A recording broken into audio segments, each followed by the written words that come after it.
உங்களால் முடிந்தால் மீண்டும் தமிழக மண்ணிலே கால் வைக்க முடியுமா? அவர் வெளிநாடு கடிதம் 1000க்கும் மேற்பட்ட கடிதம் கொடுத்திருக்கிறாராம். யாரு? எங்கண்ட MP சிவாஜிலிங்கம் அண்ணே. சோ ஒரு கடிதத்துக்கு 10 லட்சம் சும்மா ஒரு கணக்கு. சோ அந்த 2 கோடி எல்லாம் வெங்க சிவாஜிலிங்கம் அண்ணே. அது பரவாயில்ல, அது இருக்கட்டும். உங்களுக்கு இந்த முறை மாகாண சபை தேர்தலுக்கு காசு சேர்க்கிறீங்க 7 ஆண்டு நினைச்சு அதை விடுவோம், பிரச்சனை இல்லை. இந்த மண்ணையும் இந்த மக்களையும் விட்டு பிழைக்கின்ற வேலையை தான் செய்து கொண்டிருக்கிறீர்கள். இந்த மக்களை, தமிழீழத்தை, தமிழ் தேசிய போராட்டத்தை அந்த மண்ணிலே போய் தமிழகத்துக்கு போய் விட்டுட்டு வந்திருக்கிறார்.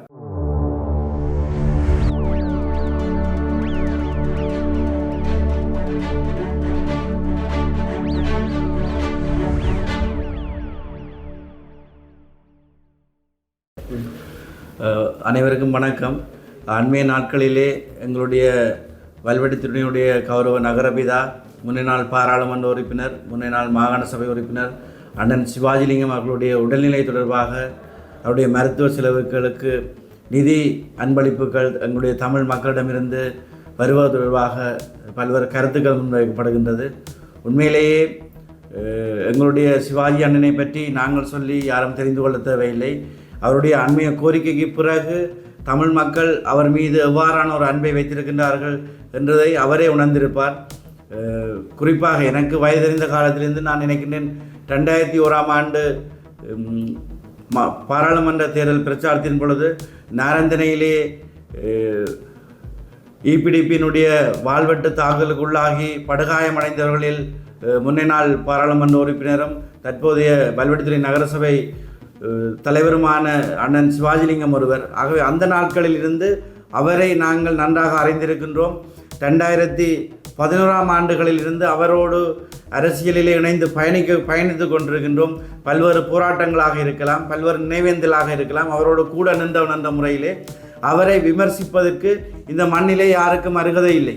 உண்மையிலேயே நான் அறிந்தேன், இந்த கௌரவ பாராளுமன்ற உறுப்பினர் அர்ச்சுனா ராமநாதன் அவர்கள் அவருடைய சிவாஜி அண்ணனுடைய உடல்நிலை தொடர்பாகவும் அவருக்கு நிதிகள் வந்து சேர்வது தொடர்பாகவும் மிக மோசமாக, கீழ்த்தரமாக விமர்சனங்களை முன்வைத்திருக்கின்றார்.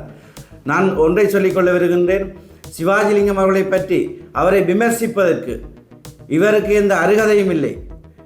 அர்ச்சுனா ராமநாதன் அவருடைய பணிகள் தொடர்பாகவோ அல்லது அவருடைய அரசியல் சேவைகள் தொடர்பாகவோ ஒரு துளி கூட இந்த மண்ணுக்கோ இந்த மக்களுக்கு செய்யாதவர். ஆகவே அப்படியான ஒருவர் எங்களுடைய அண்ணனை விமர்சிப்பதற்கு எந்த தகுதியும் இல்லை. ஆகவே நாங்கள் அவரை பகிரங்கமாக எச்சரிக்கை விடுகின்றோம். தமிழ் தேசிய பரப்பிலே அவர்தான் இந்த புலம்பெயர் மக்களையும் இந்த தமிழ் மக்களையும் ஏமாற்றி அரசியலுக்கு வந்து புலம்பெயர் மக்களிடமிருந்து நிதிகளை, கோடிக்கணக்காக நிதிகளை பெற்று சொகுசு வாழ்க்கை வாழ்ந்து கொண்டிருக்கக்கூடிய ஒருவர். அவர் தன்னை போல் மற்றவர்களையும் சிந்திக்கின்றார். இப்படியாக பணம் பெற அவருக்கு தெரியும், புலம்பெயர் நாடுகளிலிருந்தே எவ்வளவு தொகையான பணங்களை அந்த மக்களும் அந்த பெண்களும் அள்ளி வழங்குகின்றார் என்று அவருக்கு தெரியும். ஆகவே அதை போலத்தான் இப்படி சிவாஜி அண்ணனுக்கு நிதியை அன்பளிப்பு வழங்கினால் தனக்கு நிதி சேராது என்ற ஒரு ஆதங்கத்திலே, தனக்கு நிதி வந்து சேர்ந்து விடாது என்ற ஒரு ஆதங்கத்திலே இவ்வாறான ஒரு வேலையை செய்து கொண்டிருக்கின்றார். ஆகவே இதை நாங்கள் அவருடைய விமர்சனத்தை அனுமதிக்க முடியாது. நாங்கள் ஆரம்பத்திலும் கூட சொல்லியிருந்தோம், அர்ச்சுனா ராமநாதன் அவர்களுக்கு அவர் வெளிநாடுகளிலே போய் எங்களுடைய மண்ணையும் எங்களுடைய இளைஞர்களையும் விற்ற பொழுது அவர்களுக்கு நாங்கள் தெளிவாக சொல்லியிருந்தோம், பகிரங்கமாக எங்களுடைய யாழ்ப்பாண இளைஞருடன் பகிரங்க விவாதத்துக்கு வருவதற்கு தயாராக என்ற கேள்வியை நாங்கள் கேட்டிருந்தோம். நாங்கள் திரும்பவும் அவரிடம் கேட்கின்றோம், உங்களுக்கு துணிவிருந்தால், அர்ச்சுனா ராமநாதன் அவர்களே உங்களுக்கு துணிவிருந்தால் தமிழ் தேசியம் தொடர்பாக, தமிழ் தேசிய போராட்டம் தொடர்பாக எங்களுடைய இளைஞர்களோடு பகிரங்க விவாதத்துக்கு வர்றதுக்கு நீங்கள் தயாரா? நீங்கள் சொல்லுகின்ற எந்த இடத்திலாவது நாங்கள் விவாதத்துக்கு வர்றதுக்கு தயாராக இருக்கின்றோம். அல்லது நீங்கள் எங்களுடைய மண்ணுக்கு, இந்த மக்களுக்கு இதுவரை என்னத்தை செய்து கொண்டிருக்கிறீர்கள்? இந்த மண்ணையும் இந்த மக்களையும் விட்டு பிழைக்கின்ற வேலையை தான் செய்து கொண்டிருக்கிறீர்கள். உங்களுக்கு நாங்கள் திரும்ப ஒரு சவாலை விடுகின்றோம். உங்களால் முடிந்தால் மீண்டும் தமிழக மண்ணிலே கால் வைக்க முடியுமா? சொல்லுங்கள், முடிந்தால் மீண்டும் தமிழக மண்ணிலே நீங்கள் கால் வைக்க முடியுமா? இந்த மக்களை, தமிழீழத்தை, தமிழ் தேசிய போராட்டத்தை அந்த மண்ணிலே போய் தமிழகத்துக்கு போய் விட்டுட்டு வந்திருக்கிறார். இவரை பார்த்தால் எங்களுடைய தமிழ் மக்களுடைய நிலை என்ன என்பதை வேடிக்கையாகவும் ஒரு கேலிக்காகவும் கேலிக்கூத்தாகவும் இருக்கும். ஆகவே இப்படி போன்றவர்களை இந்த மண்ணிலே நாங்கள் மீண்டும் அனுமதிப்பதற்கு தயாராக இல்லை. தெரிந்தோ தெரியாமலோ எங்களுடைய மக்கள், தென்மாட்சி மக்களும் இணைந்து அவரை பாராளுமன்றத்துக்கு அனுப்பிவிட்டார்கள். அந்த கனவை யோசித்து அவர் ருசித்து கொண்டு மீண்டும் ஒரு மாகாண சபை தேர்தல் வந்தால் அதிலும் தாம் இலகுவாக வென்று விடலாம் என்று சொல்லி பகல் கனவு கண்டு கொண்டிருக்கின்றார். நாங்கள் சொல்லுகின்றோம், முடிந்தால் நீங்கள் எங்களோடு பகிரங்க விவாதத்துக்கு வாருங்கள். அதற்கு பிறகு மாகாண சபை தேர்தலோ உள்ளூராட்சி தேர்தலோ இதிலேயும் நீங்கள் சந்திக்கிறதுக்கு தயாராக இருக்கலாம்.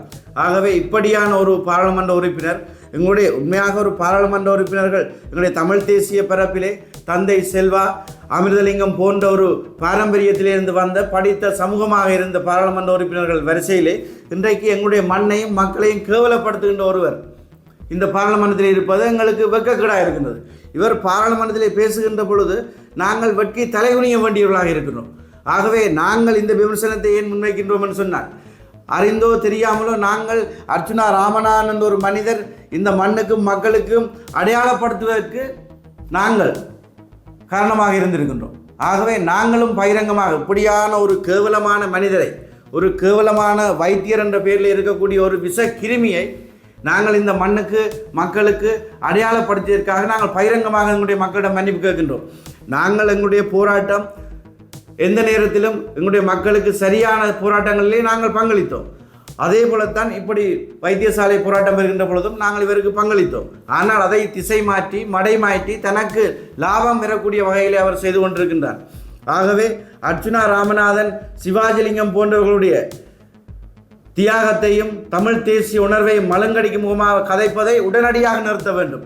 இனியொரு வீடியோ அவர் சிவாஜிலிங்கம் மன்னனை பற்றி தவறாக கதைத்தால் கதைப்பதற்கு நாங்கள் சொல்வதற்கொண்டும் இருக்காது. அப்படி மோசமான விளைவுகளை அவர் சந்திக்க வேண்டி வரும். நாங்கள் இதை பகிரங்கமாக எச்சரிக்கை விடுக்கின்றோம். நீங்கள் முடிந்தால் போய் போலீஸிலே எங்கே முறையிடுங்கள். தென்மாட்சி மண்ணிலே வந்து நின்று கொண்டு நீங்கள் சிவாஜிலிங்க மன்னனை பற்றி கதைப்பீர்களாக இருந்தால் நடப்பது வேறாக இருக்கும். ஆகவே நாங்கள் பகிரங்கமாக இந்த எச்சரிக்கையை விடுகின்றோம். அவர் தன்னுடைய தவறுக்கு ஒரு சிவாஜிலிங்கம் போன்ற உணர்வாளர்களுடைய உயிரிலே அவர் விளையாடக்கூடாது. அவருக்கு போதிய அளவான நிதி பெற வேண்டும்.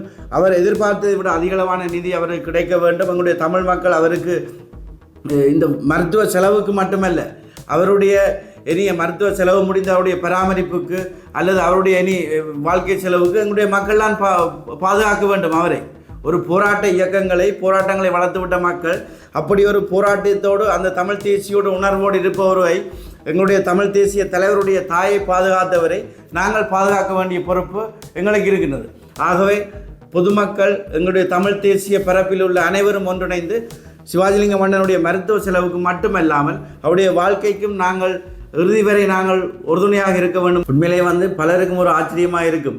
2 தடவை பாராளுமன்ற உறுப்பினராக இருந்தவர் வாகன பெர்மிட்டுகளை வாங்கியிருப்பார், வாகனங்களை வைத்திருப்பார் என்று சொல்லி எதிர்பார்க்கலாம். மாகாண சபையிலே ஒரு முறை இருந்தவர் என்று சொல்லி அவரிடம் பணம் இருக்கலாம் என்று எதிர்பார்க்கலாம். ஆனால் உண்மையிலேயே நாங்கள் அறிந்த விடயம், நான் அவரோடு கூட இந்த நினைவேந்தர்கள் போன்ற விடயங்களுக்கு பயணிக்கின்ற பொழுது அவருக்கு ஒரு நாள் நான் அவரோட போகிறேன், கராச்காரன் கோல் பண்ணுறான். இவர் வாகனத்தை அங்கே விட்டு வருஷ கணக்கு ஆச்சுது. பிஹெச்ஏ டெங்கு நுழம்பிக்குன்னு கேஸ் போட போகிறானா, ஐயா இந்த வாகனத்தை கொண்டு போங்க. அப்படி அவர் திருத்த விட்ட இடத்துல ஒரு வாகனம் நிற்குது. அதை மாதிரி ஆட்டோவுக்கு லீஸ் கட்ட இல்லாமல் லீஸ்காரன் இவருக்கு அடித்து எந்த நேரம் தொல்லையை கொடுத்துருக்கிறான், அந்த ஆட்டோ லீஸை கட்டுங்கன்னு சொல்லி. அப்படி அவற்றை நிலைமை தெரியும். அவர் 2 தடவை பாராளுமன்ற உறுப்பினராக இருந்த பொழுது அவரே கிடைத்த வாகன பெர்மிட்டையோ அல்லது வாகனத்தையோ அவர் கொண்டே எங்களுடைய தமிழ் தேசிய போராட்டத்துக்கு தான் வழங்கினவர். தமிழில் விடுதலை புலிகளுக்கு தான் அந்த வாகனத்தை கொண்டே கொடுத்தவர். அது எல்லாருக்கும் பகிரங்கமாக தெரியும். ஆகவே அவர் அந்த தன்னுடைய பாராளுமன்ற உறுப்பினர் என்ற பதவியை வைத்துக்கொண்டு அவர் சொகுசாக வாழவில்லை. அவர் இவ்வாறு பல போராட்டங்களிலே, எனக்கு தெரியும், இன்றைக்கு நினைவேந்தலை நாங்கள் இந்த மண்ணிலே நாங்கள் சுதந்திரமாக கொண்டாடி கொண்டிருக்கின்றோம்.